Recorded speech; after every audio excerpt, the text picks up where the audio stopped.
Welcome to this week's episode of the Rangeless Travel Podcast. We're your favorite adventure travel couple. I'm Britt, my partner Ryan, and every Tuesday we share stories and tips to help inspire you to book that next trip. This week we're talking about all of the strange and not so strange things we do to save money for traveling. Yeah. Because there's a lot of things that we do that is a little unique, and there's tons of stuff that is like completely normal when it comes to like saving money.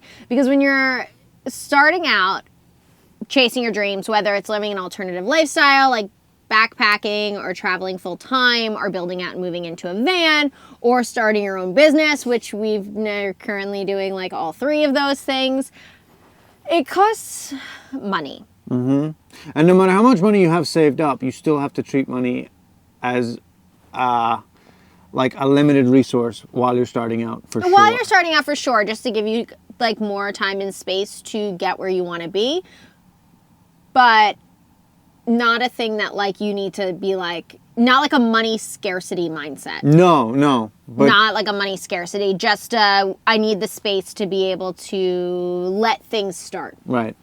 One of the base things that I do first and foremost, and something that I mention to people all the time, and like 99% of the time people look at me and they're like, what? Oh, I've never heard of that. A break even.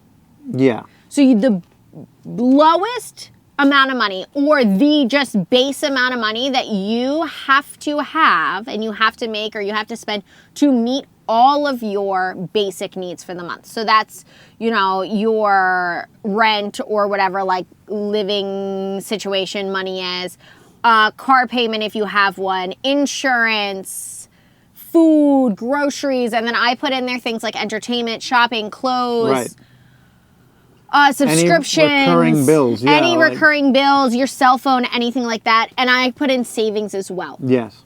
So once you find out that number, then you can figure out where you could save more, where you could spend less, where you are spending more than you realize you're spending sometimes. Yeah, because things add up. Like all the streaming services and things like that, that can really add up. And I've pared it all the way back. Like we don't really have anything other than Netflix on one screen. Which now, I think we're going to axe. Yeah, we're going to get rid of it. And it's just to help you be able to tell where your spending habits are going, where your money's going, and it's going to be so individual depending on what each person prioritizes. So if you're living and you're watching us or listening to us, you're probably prioritizing traveling and experiences and things like that. So a lot of other things could probably be pared back to save the money towards your big trip or towards multiple trips or what have you. So after you have your break even and you find out where all your money's spending and where all the places it's going, you can start to try to figure out where you can spend less. Yeah, you want to kind of audit the entire thing. Like it takes a while. You have to go through every little thing that you spend your money on. Yes. You have to sit down and take like a whole day to do this and go through it. And then you need to go through and see where you can save the money. Yeah. So one of the places we save a lot of money in a lot of different areas because we do some pretty unique things. But one of the ones is food. I do all the cooking. Right. And all the food shopping. And I spend, when we're like living in a house and when we're backpacking too, we figured it out. We spend on average $50 a week. For both of us on food. That's about $25 a person on food for both of us. When we were backpacking, we were in Southeast Asia. So the food there is not very expensive. And we ate out every day, every meal, because it's cheaper to eat street food than to cook and to go to the grocery store because you have to buy all like the oils and things like that. And we were backpacking, so we don't want to carry them around. Yeah, exactly. The big tip to save money when you are backpacking is eat local. Yeah. Eat the local food. It's going to be more affordable whether you're in Europe or you're in Asia or you're in Central South America. Wherever you are, eat local. Eat local food. It's going to help you save money. If you are in the spot of saving for travel or saving to follow your dreams and you're living in an apartment or you're living wherever, but you have a kitchen, cook your meals. Yeah, it really adds up. Yeah, so some of the ways I save on food is I only shop sales. Yeah. And when I'm not, like, If it's not on sale, like I'm at Aldi or Lidl, so the prices are low anyway. I also shop the discount section. Right. So when you go into some grocery stores, they have like day-old bread, or they have, produce that are about to go off. So I will shop that, and then I use every bit. So like if I make potatoes, for example, like I scrub the skins of the potatoes, I peel them, I put the peels to the side, and like I'll cook the potatoes or whatever, and then like I'll take the peels and I either... sometimes I compost them for the garden, but a lot of times I'll like toss them in olive oil and then throw them in the oven with a little bit of salt. And now it like creates a whole, they get like crispy and they're potato skins. Like it's a whole nother thing. So I use every bit of the food we're using. I don't do food waste. I shop in the discounts. The thing is, when you're saving that, you have to know how to cook. Yeah. Or else you struggle to save money at the grocery store, because if you're only cooking by recipe... That's me, for sure. Then you're stuck to the recipe, where if you have a foundation of cooking... Okay, this has really helped me. If you don't really know what goes together, right? You don't know. Think about where things are grown. So let's say you have, I don't know... like a bunch of basil, like you have a basil plant, you bought a basil plant, you're like, what do I do with that? All right, basil is Italian. Right. What do they make in Italy? And just start throwing it together. It's probably going to come out fine. Right, okay. It's probably I never thought of it that way before. Yeah, so you just like, if things grow close to each other, they probably go together. That's a good idea. Yeah. And then also... if they grow in the same season, they probably go together. So if you figure out that carrots are in the fall, pumpkins are in the fall, a lot of squashes are in the fall, apples are in the fall, all of those flavors go together. So if you go backwards, then you can figure out, then you can find recipes and you can start going that way. And is there a lot of savings to be made by shopping in season? Yeah, there's tons of savings to be made when you're in season. Because when things are in season, that means that's when it's being harvested, right? So when things are being harvested, they have an abundance of it.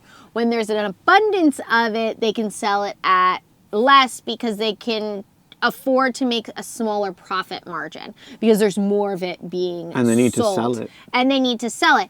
Also, because a lot of times if something's in season, like we're in New Jersey right now, right? So in the Northeast, there's tons of apples. There's tons of pears. There's tons of that. So it doesn't have to travel very far. Yeah, and you're not paying for shipping costs and all of that and storage. Well, you still are paying for shipping costs because it doesn't... But it's not as far. Yes, most of the time. Yeah. It's not as far. So you can get things that are grown more locally at a smaller price, and it's currently being harvested. It's currently... in season. Right. It's also better for the environment. It's good for you as a person. It's just a good habit to get into is shopping seasonally and using things from the season that you're in. Yeah.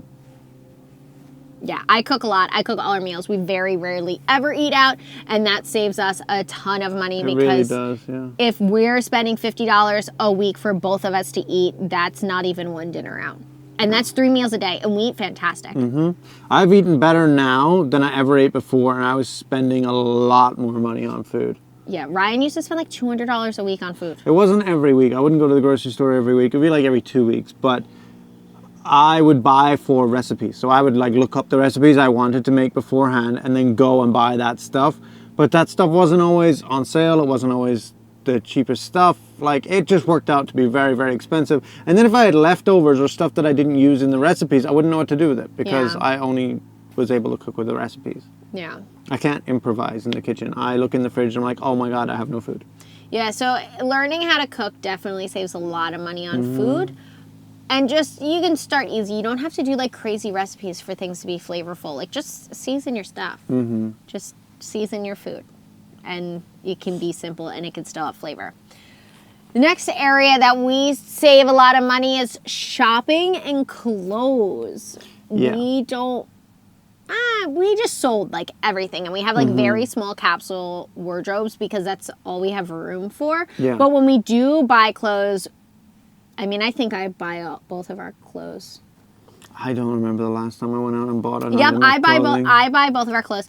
So I thrift, like everything. Everything is thrifted. I try not to buy anything new when it comes to clothes, except like extremely specialty items. Like And underwear. Yeah, and underwear. I thrift everything in the bins as well. So if you've ever heard of the bins, that's like the last stop before it goes to the dump. So you're like digging through everything and you pay by the pound. And I've thrifted all over the world. Like I've thrifted, Slovenia has great thrifting. Italy has great thrifting. There's a really, really cool spot in Bali that me and my friend Leo went to. Yeah, we went there for like Levi jeans to go look for cool jeans. And it's like an outdoor market setting, but it's all clothes. And it's just like a giant thrifting, secondhand market. And it's so much fun. It's so cool. If you're going to Bali, you can look it up. It's just look up secondhand in Bali and it comes up. So, I mean, everything we're buying is literally by the pound. So a lot of times it's like 99 cents a pound to go shopping at the bins. And I look for the material. So I look for natural fibers. So I'm looking for wool, silk, cotton, linen. That's really it. And natural fibers tend to wear better. Like they last a lot longer. Neither one of us dresses like incredibly trendy. No. Like I know for me, I have a uniform. I wear pretty much the same thing all the time, and my stuff doesn't have any brands plastered all over it. Like, and it doesn't really like age. It's never like in fashion, but it's never out of fashion. Yeah. So it's like we don't really have space in our closets anyway to be trendy because it's just too hard to keep up. And we're both like, I mean, I'm 31 years old. I don't need to be in trends that are meant for someone, 10 years younger than me. It's just not good anymore for me. Yeah. Personally, and I just like don't care anymore. Like I don't care about looking cool. I need things that most importantly, I need clothes that I feel good in and I feel confident in. Because if I don't put something on and I'm like, yes, like take my picture, I'm ready for my close-up, I feel great in this outfit, then I don't have space for it because I need to have every single thing that I own, which honestly, I think this is a universal thing. Everybody needs to try to build a wardrobe where everything in their closet makes them feel good about themselves. And you're not waking up in the morning, first thing in the morning, putting on a shirt and you're like, wow, I am fugly in this. Like that's not a good start for your mental health for the day. Like I know I've done it 100 times. Like probably more to be quite honest. I put something on and like the buttons don't like fit right. So they're like pulling and then I just feel gross. Yeah. I feel gross. I'm like, and then I'm so down on myself. And the last thing you need right in the morning when you wake up and get dressed is to already feel down on yourself and to already be like hating your body. Like that's not what we need first thing in the morning. We need first thing in the morning to put something on and like take a peep in the mirror and being like, yeah, I look good. Yeah. I feel good. I feel confident. So I think like priority is like the fit and the cut of the item, the material and the quality, and then everything else is... Yeah, and I do this through the bins. So it's not like you have to spend hundreds of dollars. A ton of money. And I know that everybody's differently, and I know that some people have an easier time of doing that than others, and that's okay. But for me, it's what works, and it's taken definitely a learning curve to be able to do that, because it's much easier to walk into a store and see something on a mannequin or see something and just say, I'm going to wear that and I'm going to put that together because that's what's fashionable. Right. And when you have to go in and you're literally just searching through piles of things, first of all, you learn sizing is completely made up. Sizing is made up. I have pants that fit me well that are a size 0, and I have pants that fit me well that are a size 12. That is made up. Yeah, I have Levi jeans that are a 32 in one cut, and then a 32 in the other cut, and one fits and the other one is like what? Sizes are made Absolutely up. So not. that's definitely something you learn when thrifting, but you also start developing your own style. So you start putting things together, and you start putting things together in a more unique way that is you and only you. And I think that that's something that's really cool that you learn. And then if you save a bunch of money through doing that, like I don't see a downfall in it. The only thing is you need to have a lot of time, like independence, in order to be able to do that and cultivate those skills. Yeah, you have to and be able to just go through all of this stuff in the bins and spend the time to like find the gems in the rough. Whereas a lot of people don't have that time and they just want to go and pick it off a rack and get it. Yes, that is 100% true, and time is definitely a privilege when it comes to that. I think it's whatever you make a priority. Like if that's something that's a priority to you, you kind of find the time. But if you're not someone that does that, then that's not where you're cutting your costs, and that's not where you're making your break even smaller. Right. You know, but it is something that I enjoy doing, so it's somewhere that that we cut our costs to decrease our break even while still being able to bring new items into our wardrobes. Yeah. Now, one thing that we have an expense that is typically a lot higher than most people's is because we have a YouTube, we have content creation services, we do all of this stuff, is all of the equipment that we use on a daily basis in order to create this content. They are business expenses for us because we do have our social media marketing agency. Right. So we have a marketing agency, we have a content creation business, we have all of these things. So they are business expenses, but they are something we still have to pay for. Yes. So now with this kind of stuff, what we typically do is we do a ton of research. Like we spend months before we buy anything, like researching the like pros and cons of everything and comparing all the different models and brands and everything like that.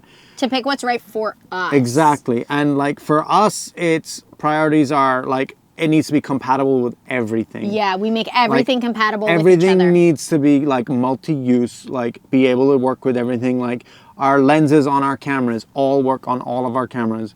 Our microphones work with our phones, they work with our laptops, they work with our cameras. So like we're doing voiceovers, we can use the microphones, we can plug it straight into the computer while we're editing and just do it right then. Yeah. Like all of our SD cards, obviously they're all the same size. There's no mini ones, there's none of that. Like everything. Well, there are mini ones because we have drone. Oh, I forgot about the drone. And a GoPro. And a GoPro. Never mind. But for the most part, all of our things are, it's why we use Sony for our cameras. Right. And we have 2 camera bodies. Now, Sony is an E-mount, and they're an E-mount all throughout. So we did a ton of research deciding which camera bodies were going to be the right for us. Because there is that lap over where you're no longer getting that much better of a camera body, but you're paying for the name of it and like the... And to have the flagship model, like you don't want to be at the flagship unless you're doing some crazy stuff. You don't need to be at the flagship. We're like a couple of tiers below that is the sweet spot where you get the most value with the highest quality product. Yeah, in our opinion, because we're not just like studio photographers, we're taking these cameras like up mountains, into villages, like we're in a van all day. We're in like the national parks. We take these cameras on hikes. Like we don't need some crazy camera to lug up a mountain. Like it just doesn't make sense for us. For someone who's maybe doing studio photography, maybe that makes more sense. But it's the best for us while being compatible with everything, which Sony is an E-mount. So all of our lenses go to the different... They're interchangeable. They're interchangeable between all the cameras. So we only need one set of lenses for the cameras. It also helps because we take the cameras up mountains and on hikes and into villages. There's a lot of possibility that we break a camera body. Now, if we do, and then we have to replace a camera, we don't have to replace all of our lenses, which is a potential to be thousands and thousands of dollars, so it could save us a lot of money. So we just make sure that what we get is the right quality, it fits into our goals for the next, few years of what our content creation goals and where we want to grow into. And everything's interchangeable. So if something happens to one piece, you don't have to replace an entire system. It's just replacing the piece. Right. And if, God forbid, you're in the middle of a project and something goes wrong with a piece of equipment, everything's compatible. So you can like switch over and use the other like camera if there was a problem. Yeah. Another thing that we do is everything we buy, we pretty much future-proof like for the next like 5 years. That's what we're thinking down the line. Everything we buy now, we try and buy everything with USB-C, so everything is the same charger because everything is going that way anyway. You don't want a billion different wires to charge things. And then you have to buy a billion different wires. So and carry them around and like, it just makes things so much easier. And then also, like, we'll spend the extra bit of money so we don't have to upgrade in 2 years. Like, if you're spending an extra, like, $200 on a piece of equipment that costs like $800 or $900, rather than having to buy it again in like 2 years and spend another $800 or $900, you spent the extra $200 then, and you don't have to do it. You can, like, it will last for 5 years or something like that. Like, so what's an example? Like your phone. Ryan just got a new phone, and he got Right. the newest one that came out. And instead of, saving his $200 and getting a smaller memory in it, he maxed out the memory with the terabyte version, because we are content creators, and it does fill up really fast, and we're always on his phone. So it's easier to spend a little bit more money because it'll be better in the long run. Yeah, and the same thing with laptops. We always make sure we have enough to, like, future-proof it, like in terms of RAM and storage and processing power, so that in 2 years when Premiere Pro or whatever is upgraded and they're doing 4K and 8K and all this stuff, We have room to run it. that it will still run and it won't be like just crashing all the time. Yeah. So when it comes to technology, and for us, like our work equipment, we spend a little bit money in the forefront to make sure that we're not going to have to repurchase it before we absolutely have to, and also make it compatible with each other. So if one component of it breaks, we don't have to replace the entire setup. We just have to replace the one component, and it ends up saving us thousands of dollars. Yes. Yes. The next one is entertainment. Yes. Because you start stripping all of the things away that you enjoy doing. Yeah, you might be saving money, but like... You're not having any fun. You're not having any fun. You're not enjoying yourself. Yeah, and like, yes, you might be saving to go traveling or move into a van or travel full time or whatever it is. So you're going to be having a lot of fun.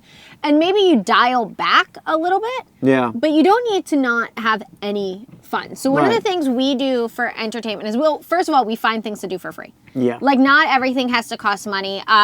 Where we are in New Jersey right now has a lot of open space. So the beaches in the summer cost money, but the boardwalk's free to walk on in the evening time. You don't have to pay to go on the beach. We're right by a state park. We go to the state park all the time. There's a bicycle and a walking trail by us. We go to that all the time.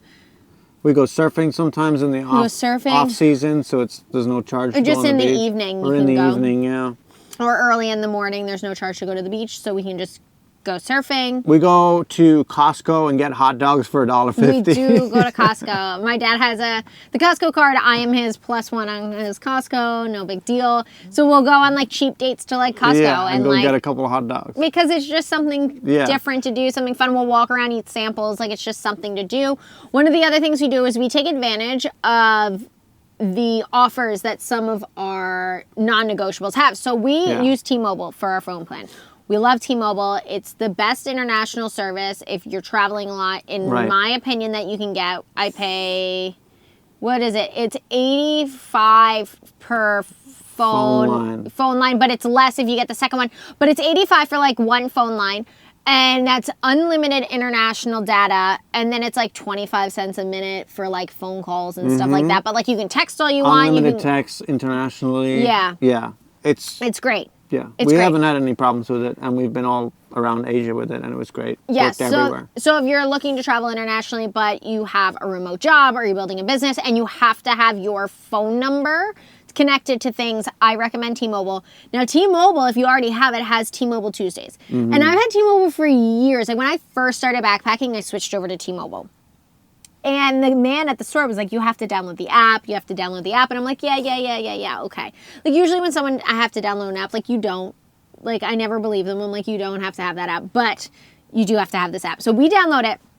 And every Tuesday, you get new offers. So we've gone to like Jersey Mike's, and like you get like a free sub. We got a free sub one week. Every week it's a different offer. We got a free sub one week.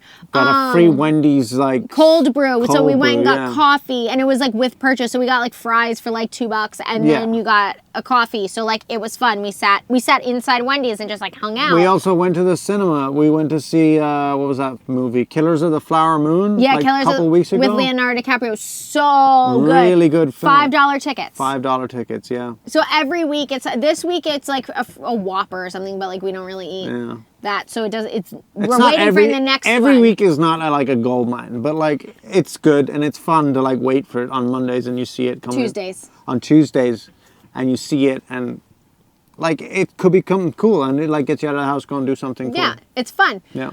So we use that as like some entertainment, and that doesn't really cost us anything extra, just because we're already paying for it. We're already paying for it. Yeah. Also, we do Panera. Panera. That's what I was thinking. We So were members of the Sips Club. We've had the 2-month free trial. yeah. So you can go to Panera and you can order through the app. You get any like brewed coffee, iced tea, teas, the sodas. soda machines, the charged lemonades, all of that stuff is free. You can go and pick it up. You can go to the drive-thru, or you can go and dine in. And if you dine in, you can like unlimited refills. It's unlimited refills. If you pick it up, it's every 2 hours it resets. So you can go pick it up and then do whatever, and then go back and pick up another one. Right. Which is kind of wild. I do it sometimes, like from the gym or whatever. Right. But it's good. I think they took away the 2 months free. They did. They've changed it now to the up until the end of 2023. It's $5 from now until then. So that's like 2 months for $5. That's not bad. I think we're still going to do that. Yeah, I mean, it's fantastic. And then if you do forget to cancel the subscription, which I've done a couple of times. I think it goes up to like $11. It's like $11.99, so it's like $12 for the month. But if it's something that you're going, like if you work from home, Panera is a great place to work. Yes, because they always have really good Wi-Fi, and then it's like a nice place to hang out too. You know, Yeah. like some places you can't like hang out all day, but like If you're in like, I know in New York City that they have like a 2-hour Yeah. limit, but in the suburbs they don't have that, so Right. you can go and like hang out. And I work there a lot. I've seen like other van lifers and things like that working there, so that's a great option for entertainment as well, because you can go hang out, have a coffee, work. and there's always people in there on their laptops working all the time. Yeah, it's a great place to go. What else for entertainment? What else do we do?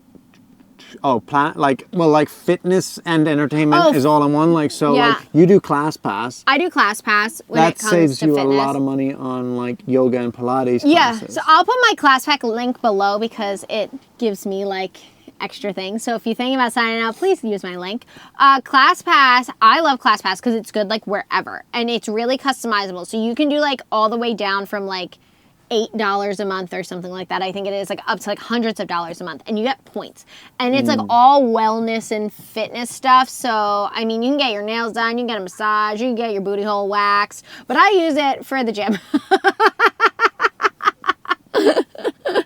So I like yoga and Pilates, and yes, you can do them online, but I think there's something about like creating that that communal space when you're doing those classes. I use it I use it as a social hour. Like I go because I make friends with like the other women, and it's something I enjoy, and it's just nice being in that space and like creating that energy in a room of people. And I use it for yoga and Pilates, and it's good anywhere. So, like, we're in New Jersey right now, and I've been using it for a hot yoga place that I really like, and I use it for a Pilates studio that I really like. And then we're going to be going in to the city any day now, and I looked up, and there's, like, places all over by where we're going to be staying. Oh, yeah.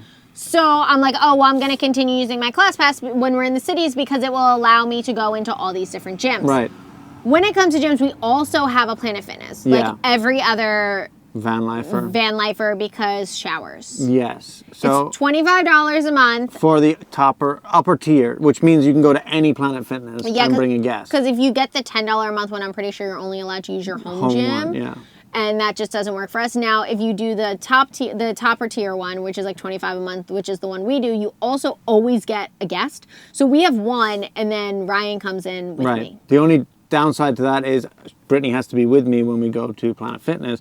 But typically Planet We're Fitnesses always together. have a parking lot where we can just pull up in the van and just head right in. Yeah, it's not a big deal. And they have showers, which is really nice because our shower is pretty cramped in the van, and it's not the nicest place to take a shower. And then also, we only have so much water. Yeah. So since we only have, 22 gallons of water. We have to be really conscious about how much we're using. Yeah, so if we don't have to worry about that, we can just pop in somewhere and take and a there's shower. It's like nice. thousands of Planet Fitnesses across the U.S. They're everywhere. And they go, I think there's a few in Mexico, and there are also a few in Canada. So it works for us.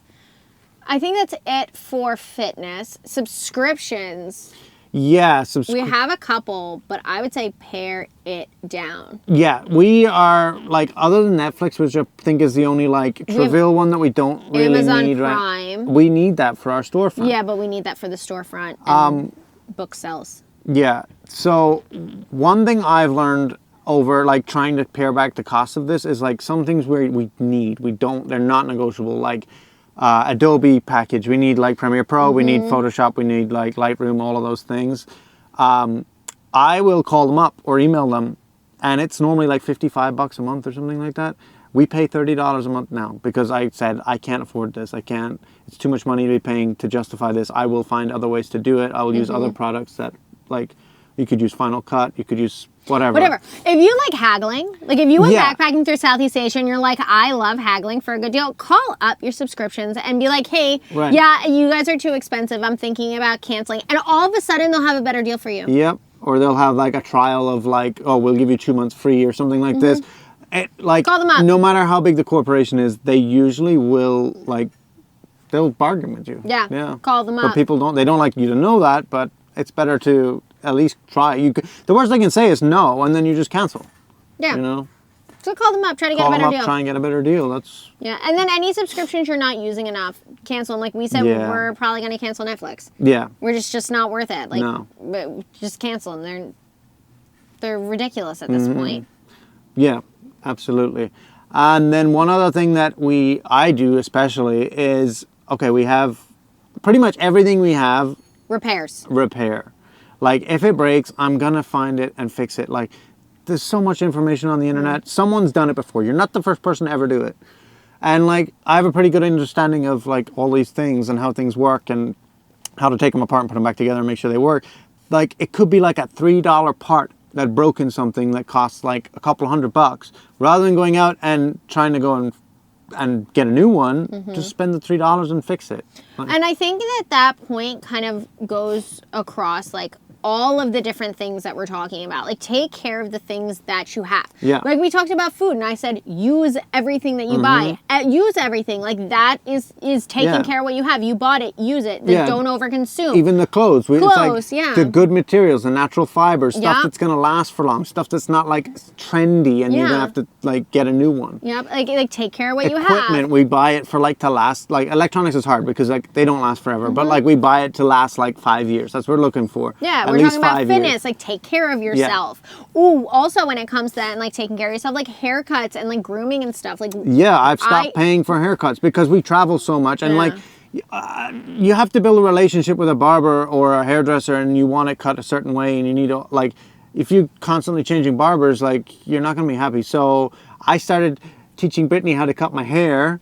He's not really teaching me. YouTube is teaching me. YouTube is teaching But he's allowing me. I'm allowing to be the guinea pig. Yeah, and I think I'm getting better. Yeah, now the last time I only had to do a little bit of touching up in the mirror afterwards. Yeah, I think I'm doing good. I'm learning. I've done it twice. I'm about due for another one. Yeah, so we're going to give him another haircut. Won't that be fun? But things like that, it's just taking care of the things that you have and taking care of, like, you know, fitness. Like you're taking care of yourself physically. You're taking care of the things you have so that it's not always breaking. So it's not always having to be replaced. So you're not always having to spend money to buy new things and you're not over consuming. It has a lot to do with consuming, that you're taking care of the things that you have. You're repairing them and you're looking after them. Yeah. Even the van. It's almost 35 years old, something like that. Yeah. And like it was a lot of money to fix it up, but it was a lot less money than a new van. Yes, it was. And I think but this is moving on to our next topic. One thing that I think is really hard, at least for me, when I do my break even, like all of the things that just include me or just include us as a couple, like I have no issues on finding ways to spend less, finding places that like I could do more affordably, doing all these things, being thrifty. But when it comes to friends, that's where I struggle. And I think I've seen multiple things now of other people having the same struggle, that it is so expensive to have friends and it makes it hard to maintain a social life. And I think as you get older, everyone's in different places and everyone has different pay discrepancies and everyone has different things that they prioritize. And sometimes it makes you lose friendships and like grow apart where like you don't necessarily have to just because you spend your money differently. Like that's actually silly. But it's a struggle because like I'm doing all these things, right? But like it's like, oh, I cook everything, like I don't eat out. But like I know that's a huge one because every time I talk to anyone, they're like, let's go get food. Let's go get food. Let's go food. And I'm like, I like to only spend $50 a week on Ryan and I both to eat. I don't want to go and spend $50 on like a lot of times more. It'll be like $100 for just like me to go. And I'm like, have one meal. And have one meal. It just doesn't work in our break even while we're changing our lifestyles. We're building businesses. We're, you know, changing careers. We're doing all these things. And I'm like, that's 2 weeks of groceries for like one meal, it just doesn't, it's not in my budget. And I think that that's a struggle because, I mean, I personally have definitely grown apart from people because I'm not spending absolutely. money. I have too. Yeah, and it makes it hard. And I think that it's weird too because when you're backpacking, right? You're backpacking and everyone's in a hostel and you're like, oh yeah, we're all going out. We're all going to do this. It's so normalized. Yeah, for someone to be just like, I don't have the budget. I don't have the budget. It's fine. And everyone's like, oh yeah. And then sometimes you just end up staying in and like no one cares. Or you go out and again, no one cares. And that probably has something to do with like you just met these people. So it's a little bit different. Yeah. But also everyone's in that same financial And everyone boat. is trying to budget. Yeah, so it's a little bit different. And I don't know if this is because like I'm from like the suburbs and like a more affluent area, but everyone is spending so much money and I have a hard time sometimes being like, you know, like, oh, that's not my budget. Let's do this. But there's a lot of things you can do to do it more cheap. And I think it's important to like be a little bit transparent with your friends that are like, hey, I'm budgeting right now. Like I can't do that, but come over for dinner. Yeah, it's a lot cheaper for like to cook for a group of people than to go out and have one meal just for yourself. Yeah, and like you don't have to cook the whole meal. Like you could do potluck. You could do potluck. People could bring a dish or everyone brings something, or you do like something fun, like you make pizzas. So, like, one person gets the dough or makes the dough. One person, like, brings some cheese. One person, like, brings some tomato sauce or whatever. And then you just hang out and make pizzas together. Like, and they're really good, usually. He's eating the pizzas I've made. So he's like, they're so good. Yeah. But that makes it fun. Or you do, like, a craft night. Mm-hmm. Like, I've seen so many people right now, and I want to do it so bad. They're getting air dry clay. Do you know air dry clay? I don't know what that is. So instead of having to like put it in the oven or put it in a kiln or something, it just dries. Oh, and it goes hard? Yeah. Oh. And people are doing crafts. So you make like people are making like little Christmas ornaments. They're making magnets. They're doing these little things, and you just sit there with your friends and you talk. And like, what is that? $20? You have some paint, you have some clay, and you just sit there and you get to be creative with your friends. And I think that that's fun. Yeah. I think that is fun. And also, like, going out and, like, doing activities with people. Like, going out and, like, going surfing doesn't cost any money. Provided you have the equipment. Like, you have the surfboard and all that. You know, or, like, going out for a bike ride. Or a walk. Like, just go for a walk. Yeah. Like, or all depending those on the time of year, like, go, like, foraging. Like, I love going and, like, picking berries. Love foraging. I love foraging. So, like, I know, like, in, like, mid to, like, going into late summer, like, it's berry season. Mm-hmm. And I know a place around me that has, like, thousands, maybe millions of berries, and try to get everyone. I'm like, hey, you want to go pick berries? You want to go pick berries with me? And it's so much fun though because it's just like this kind of mindless thing. You're just like walking outside and you're just hanging out. It's just fun. Mm-hmm. It's just fun. It's just wholesome fun. Yeah. Another one that I don't think we didn't mention, gifts. Because gifts is something that you, like, have to buy. I kind of hate buying gifts. Yeah. And I don't mean that in, like, a mean way. It's not like, oh, I don't want to buy anything for you. I don't like the feeling of being obligated to buy a gift for a reason. Like, you know, like for an event or something like that. Then you're just buying just to buy. Just to buy. That's what it is. I hate buying just to buy. I love buying gifts. I put my heart, soul, blood, sweat, and tears. I will spend months putting gifts together for people. Months.